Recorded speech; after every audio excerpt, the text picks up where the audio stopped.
let's swing back. And the first lesson, Brian, of filmmaking is make sure the lens cap is on. This is the digital equivalent. When you don't have lens caps, you could still find a way to screw up the shot. So it was like that feeling where, you know, the oven, you leave the oven yes. on. Yeah. But you did it. But you wait. But hey, let's put a feather in your cap right now. You stopped and said, "Oh, cock." Right. I was on my way to the airport. Okay, and you stopped and said, "Hey, man, I'm going to check this out," and you did. Yeah. And with good result. So rather than take this into a minus, let's give a thumbs up. This is harder than it looks, people.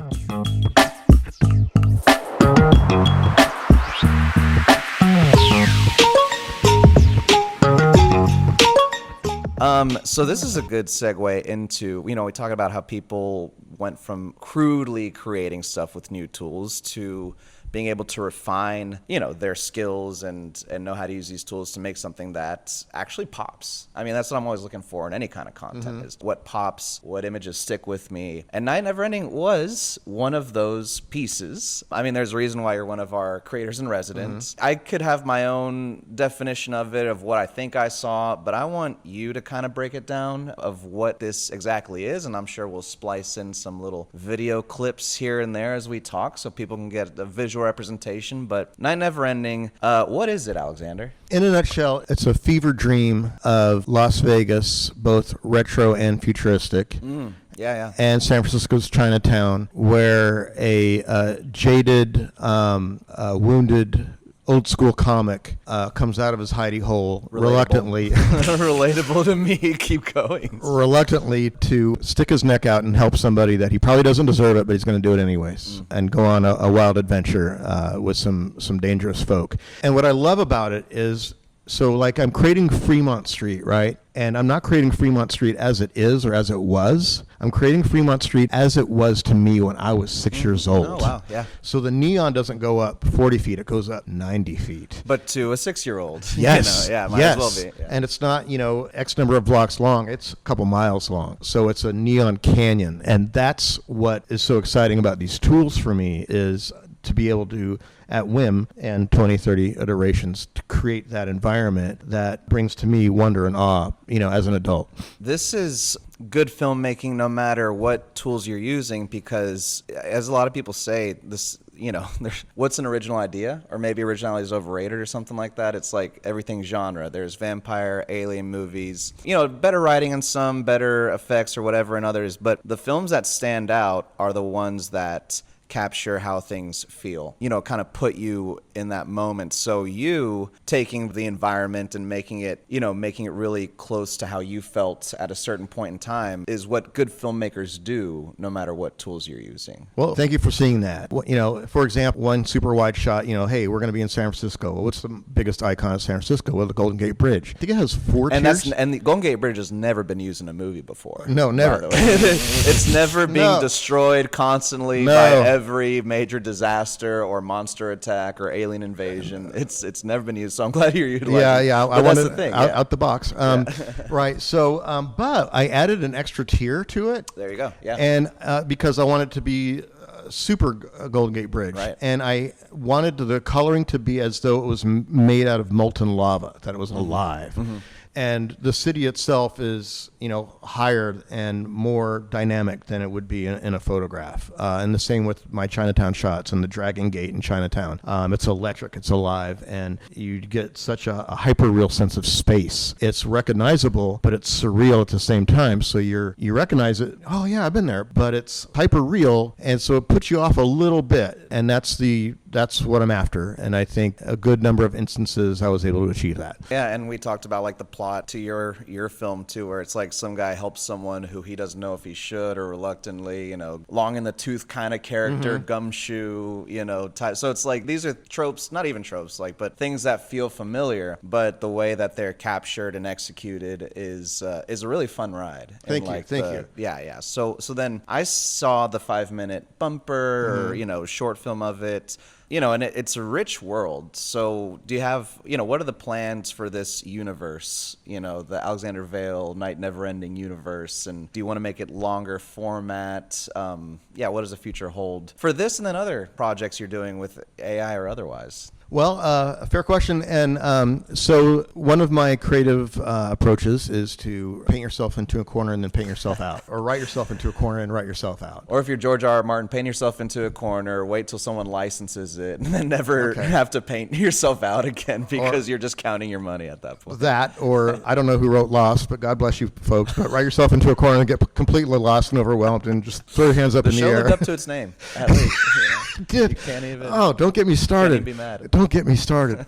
So there's some dots to connect, but I love the world and I love the characters, and I'm really excited about seeing them work together to overcome the mess that they find themselves. So we'll be building that, and I have another project that I'm really excited about. It's a hyper-realized world, much like Night Never Ending, and it's set in Storyville, New Orleans, at the turn of the 1900s. Wow, yeah. And that's where jazz got started.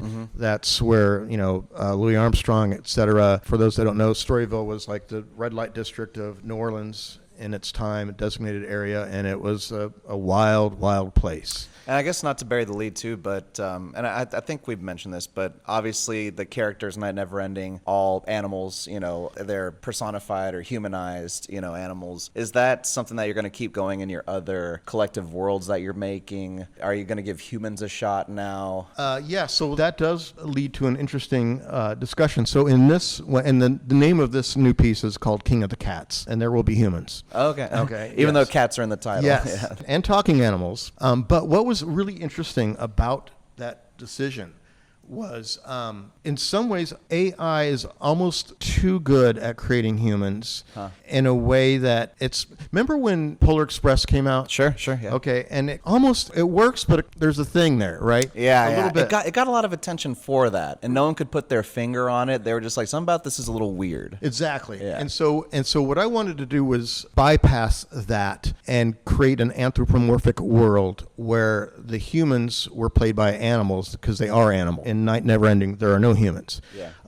But the animals exist as humans. Yeah. They drive cars, they smoke, they drink, they cuss, they do whatever. And there was one scene that didn't make it in, but there's another one like it, and I had this Even in AI, stuff ends up on the cutting room floor. Yeah, fair. A ton. So you guys, it is filmmaking. It is. Where I had a homeless dog in a wheelchair in front of what looks like the Fremont on Fremont Street, and he's smoking, and I found myself really sympathetic looking at him and seeing him. Like, if you saw a homeless person, you would have that filter, whatever that filter is, compassion or judgment or somewhere in between or all the above, whatever. And seeing a dog and anthropomorphically smoking a cigarette in his wheelchair, obviously, asking for spare change, with the juxtaposition of this neon palace behind him, had me see this homeless figure in a different way than I wouldn't have. Wow. If he were represented as a human. Right. And so there was a more direct emotional connection at least from me, and others have echoed that. So I thought that was bolstered my choice there, and this workaround, and it seems unusual, but it's a quicker heart connection. It seems. That's why I've heard a lot of animators talk about using animals to capture human behaviors, because weirdly there's something about it that feels more human. Maybe there's just something to seeing something that doesn't quite look like us doing what we do, and then maybe there's part of us that realize how stupid we look doing it. Right? So it's a good social critique to be able to use animals to fill in our roles, so we could be like, oh wow, like a monkey literally did that. Like, and I do that thing that the monkey does. Right. So, yeah. Monkey see, monkey do. And there's 2 points to that. One is, and I love this, and I love Looney Tunes. I love Looney Tunes, and I read this recently, and it's so spot on. Bugs Bunny is who I want to be, but Daffy Duck is who I am. There's our podcast episode title, by the way. Bugs Bunny's. Look, man. I'm just a Daffy living in a Bugs Bunny world, man. It's true. And sometimes I'm Elmer Fudd too. Have you ever read Scott McCloud's Understanding Comics? No. Okay, it's a great book, and it's written as a comic, so it's brilliant. It's a brilliant. It's hugely instructive when it comes to filmmaking as well. For example, it talks about the strongest part of the comic. It's okay, And princess. speaking of, yeah, there's a dog in the office. Well, there's a and princess in the there's office a princess in dog form. and maybe there's a role for her in Night of Never Ending. Well, I think there might, yes. Yeah. Casting. It talks about, like, here's the panel, so, like, here's the axe being raised up. Uh-huh. And then in the next panel, you see the alleyway and the scream, ah! Mm-hmm. So in the gutter in between, you fill in that space. And so it becomes much stronger because you're actively engaging in the creation of the story. Right, because you're right. filling in that space. Yeah. So one of the points he makes, which is so great, is he talks about in Japanese cartoons, and the hero is more cartoonish because you can project Right, yourself right. into that, and the villain is more photoreal because he's more otherly. Right. And I just love that consideration Yeah. when you're creating, you're casting these characters, right? Is And I haven't dove as deep into the filmmaking side of it as much, but LeyLine, you could use 50 plus different video generators. And so I was also wondering too, and I was just thinking about this last night, but filmmakers who only use one generator for like a visual consistency. But then when you think about a lot of films, especially animated, where I think AI has the most potential in a lot of ways, we could dive into that or open up that can of worms later. But when you look at a lot of cartoons or films, it's like you really do have an amalgamation of different filmmaking styles and aesthetics, especially in anime, especially in cartoons, that it would almost make sense to use different video types, different animation styles in the same piece. Yeah, I would say, whatever I would think, yeah. tells a story, whatever can pull it together. Film is a manipulation of images to tell a story, right? Hugely. And now if you could use different types of styles all in like in a one-stop shop. which LeyLine is amazing at. And I will give a shout out to LeyLine. It is a one-stop shop because otherwise you're all over the map. Truly, you have this platform, that platform, the other platform, and what I found really amazing about the idea of it is we can script here, we can storyboard, we can do pickup shots, we can do all of the above. And so I just want to. Did you work on other video generators before? Yes. Yeah. What was that like? My principal was Runway, and I've used a handful of others, Leonardo and some others, Kling, and for some reason I segued into Runway before LeyLine, but I love LeyLine because they're all right there. I don't know. You just find a groove, something that works, and you get used to it, and it sort of becomes your default. Right. In this case, it started out as Runaway. Right. And then when did LeyLine kind of enter the picture? Well, when I got selected for Creator in Residence. Did you apply for it? Yes. Okay. Nice. So Q had put out this Yes. this APB of sorts. Right. And then I created a piece for that, and it was really well received, and I got in and hand of heart, like, thrilled and honored, and wow, because it started out as play for me, like, oh, this is cool, let's just play with this and have fun with it, and oh my gosh, you can do this, and you can think of an idea and it can come back at you. Yeah. And I tell a lot of people that are kind of stuck, like, you don't have to write The Great Gatsby, put a pen to paper and make a scribble. Just start there and have fun and play and make a mess, and use that as your entree. So, I mean, one thing that we like to talk about and what we think a real value proposition is what we say is like our function as a creator, a creative pipeline. What does that element of it mean to you as a creator and someone who wants to like build their own library and not just like make an 8-second video here? Like, you want to make a longer format thing. You want to have a place where you could keep your gallery together and really get into the minutia of your keyframes and things like that. So I guess what is the function of LeyLine as a pipeline? How does that differ from like what you'd worked with on other platforms? And I would describe it in this way. The way I tend to work is I get excited, and so I just start grabbing things and making them, and then X number of hours later I look around and I need that one thing and I don't know where it is because I'm not organized. I've just been ends up becoming a giant mess, and now it's taking hours to find that one thing. Or like I'm not organized, or now I got to stop and organize everything and get everything so I can find what I need and I'm looking for. And LeyLine, that's built in. Yeah. So instead of a giant junk drawer with everything and the kitchen sink inside there, it's all right there for you on not a dozen websites but one website. Time is money, and you don't want to be spending 2.5 hours looking for that thing. Yeah. when you can spend 2 minutes looking for it, and there it is. And I guess to that point too, what do you, and I have my own input and like some stuff. I'm getting my MBA right now at UCLA, focusing on entertainment management. So there's a lot of people shitting their pants in my classes. And I'm the only one who like actually has some sort of AI production role right now, so I'm very popular all of a sudden. But we're having major heads of studios coming to our classes, and the other day Lorenzo Di Bonaventura, who's a former president of WB, he commissioned Harry Potter, commissioned The Matrix when no one was taking a shot on it. Wow. Like half a dozen leads had turned it down, Leo and like every A-lister to get to Keanu Reeves, and obviously it was a movie that worked and became a big franchise and everything. And I'd asked him, and we always talk about, oh my God, we need more original ideas. But if you look at where people spend their money, it's like the franchises. And so how do originals break through? The big one last year was Sinners. Mm-hmm. I mean, one battle, which was adapted from IP or adapted from a book, but Sinners was the real, came out of nowhere. And the big iconic moment in that is like the dance hall scene where there's they take you through different eons and centuries of music and stuff and that's the scene everybody talked about. In The Matrix, and this is what I asked, is in these breakout original movies, there seems to be that one iconic scene that people talk about that breaks, and in The Matrix it was the bullet time, the bullet dodging and stuff. And before I could finish my answer, and I'm just or my question, I'm just is this something you think about ahead of? He's like, yes it is. I was a junior executive for Amblin, Steven Spielberg, and Steven told me and I listen when Steven talks, you listen, and he was like, Steven told me that every movie is just for images. Every movie's for images, and that's just crazy to think that. Not simplicity. There's a simplicity to it, but AI through the keyframes, and this is what I was talking about. Is do you think in terms of those moments? And the stuff that stood out to me in the LeyLine gallery is the stuff that is just in my head. Night Never Ending does that. A few of the other properties do, but had you thought in terms of those kind of key moments, and what do you feel are those moments where when you saw them in your piece, you're like, oh yeah, that's my iconic moment, or this is the secret sauce? Right. So I think the best way I would answer that is happy accidents. You aim for this and you hope you get it. And it's kind of much like production. Did we get the shot? Did we get the shot? And you got to go back and in the old days you'd have to look at the dailies, and in the newer days you'd press rewind or whatever and watch it. But now it's instantaneous.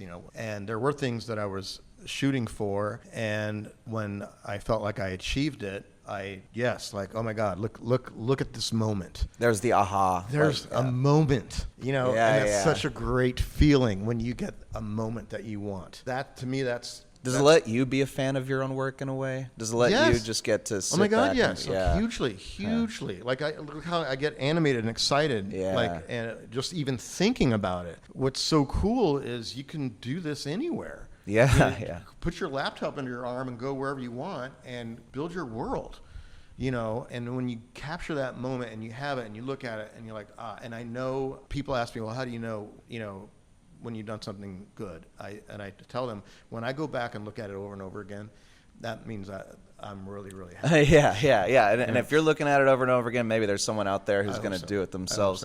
And what I appreciate about what you did is how you're thinking about what's possible with AI filmmaking. You're not trying to, do some Sam Mendes domestic drama of just human actor of just human actors acting and this sort of, it's you're not trying to just pretend this is regular filmmaking. You're embracing that this is different and it should look and feel different. And that also kind of preserves the cinematic lane that we all still love. We still love traditional filmmaking, but this is here. It's a lot more efficient and accessible. But I mean, before they had movies, we still have plays. Horse racing and boxing were at one point the two most popular sports. They're not the most popular sport, but they still exist.